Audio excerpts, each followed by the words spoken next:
perjalanan tarikah kita ini adalah perjalanan tasawuf dan tarikah ilmu dan amal.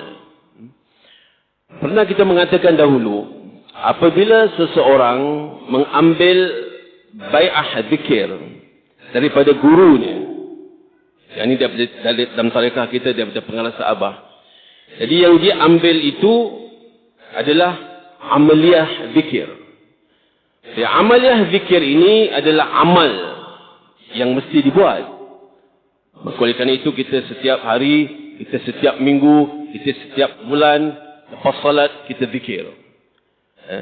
Tapi bila pengarah sahabah memberikan bai'ah itu, dia bukan hanya berikan amalnya pada waktu yang sama yang mungkin ramai di antara kita tidak tahu atau lupa, kita dibaiatkan dengan kedua-dua ilmu dan amalnya. Amalnya adalah pengamalan zikir. Dan ilmunya itu, kalau ambil secara umum, ada ilmu tasawuf. Tapi kalau kita ambil secara khusus, ilmu zikir itu, untuk menjalankan amaliyah TQN adalah kitab Miftahus Sudur. Kenapa pengarah sahabah itu menulis Miftahus Sudur? Pertama sekali, bila beliau menulis Miftahus Sudur, Miftahus Sudur itu dia menjadi sebagai satu buku panduan untuk kita memahami kepentingan zikrullah. Baik, itu satu. Dan yang kedua, bagaimana dia menulis ini Miftahus Sudur? Pengarah sahabah ini mengambil rujukan-rujukan lebih daripada 20 kitab-kitab tasawuf yang besar-besar.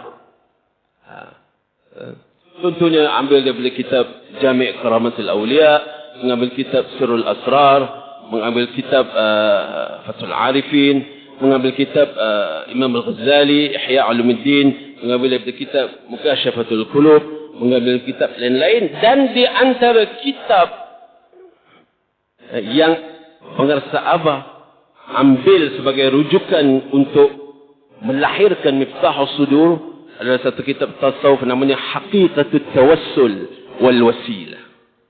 Dia satu kitab lama oleh Syekh Musa Muhammad Ali. Dan dalam kitab ini terdapat beberapa bab yang menerangkan tentang pengamalan-pengamalan tariqah.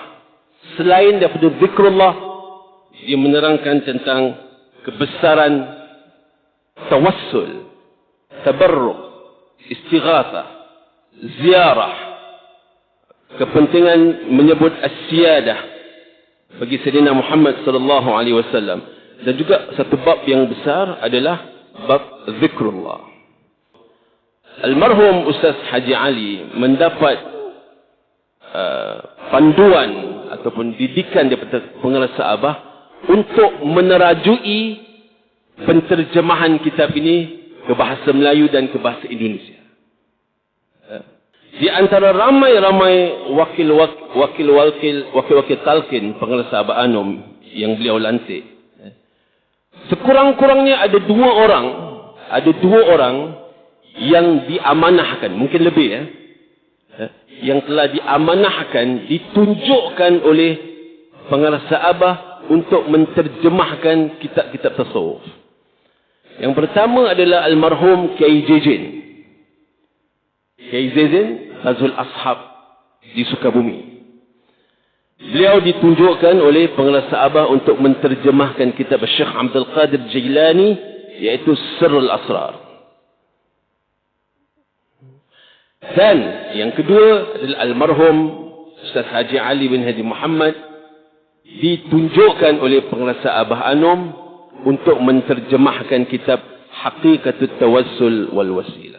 Kitab Haqiqatut Tawassul saya baca, dan Wasilah dalam pancaran kitab dan sunnah, karya gemilang dari Syekh Musa Muhammad Ali yang alhamdulillah telah diterjemahkan oleh Ustaz Haji Ali bin Haji Muhammad, wakil talqin Tariqah Qadriyah Naqsyabandiyah, Pondok Pesantren Suryalaya di Singapura.